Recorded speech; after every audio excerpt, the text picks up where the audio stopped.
আগে থেকেই গুঞ্জন ছিল ভারতে আসছে বর্তমান বিশ্ব চ্যাম্পিয়ন আর্জেন্টিনা দল।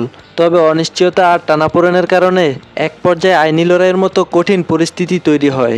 তবে সব প্রতিবন্ধকতা শেষে ভারত সফরে আসতে রাজি হয়েছে আলবিসেলেস্তারা।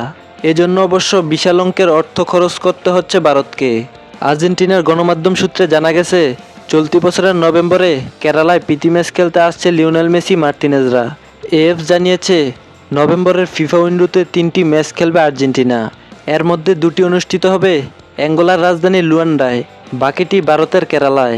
প্রীতি ম্যাচ চূড়ান্ত হলেও এখনও নির্ধারিত হয়নি প্রতিপক্ষ।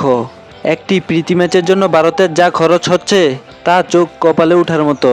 শুধু আর্জেন্টিনা ফুটবল দলকে ভারতে আনতে এবং ম্যাচ খেলাতে ভারতের খরচ হচ্ছে 15 মিলিয়ন পাউন্ড, যা ভারতীয় মুদ্রায় দাঁড়ায় 130 কোটি রুপি।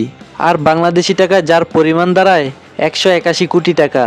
এর আগে সর্বশেষ 2011 সালে কলকাতা সল্টলেক স্টেডিয়ামে ভেনেজুয়েলার বিপক্ষে খেলেছিল আর্জেন্টিনা। সেই ম্যাচে প্রায় 70,000 দর্শকের সামনে মেসি ম্যাজিক দেখিয়েছিলেন দারুণ অ্যাসিস্ট দিয়ে নিকোলাস ওতামেন্দিকে গোল করিয়ে।